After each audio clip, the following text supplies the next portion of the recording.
என் அன்பு சகோதர சகோதரிகளே மற்றும் நண்பர்களே, நான் என் மாதவனின் மனதோடு பேசிய அடுத்த பாராயணத்தை உங்கள் முன் பகிர்ந்து கொள்ள வந்துள்ளேன். பாவியிலும் பாவி, மாபாவியான நான் பிறரை புறம் பேசக்கூடாதென நினைத்தும் என் நாவு புறம் பேச துடிக்கிறதே. என் புனிதன் நீயும் அந்நினைவை புறம் தள்ளியே என்னை புடமிட்டு காப்பாய். அதாவது எனக்குள்ள ஒரு கட்டுப்பாடு வச்சுருக்கேன், யாரையும் புறம் பேசக்கூடாது அப்படின்னு. ஆனால் என்னால் ஏதோ ஒரு சூழ்நிலையில் என்னால் அப்படி பேச வந்துடுது. அதை நானே சகிச்சிக்க முடியல.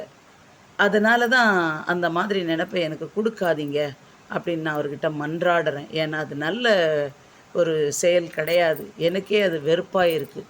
அதனால் நான் கட்டுப்பாடாக இருந்தாலும் வந்துடுது.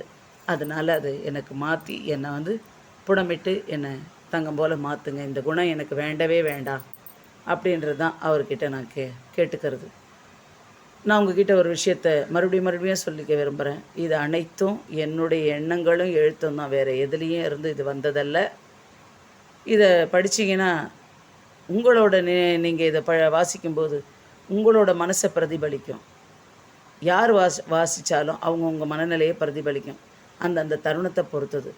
மீண்டும் இன்னொரு பாராயணத்தோடு உங்களை சந்திக்க வருகிறேன். நன்றி, வணக்கம்.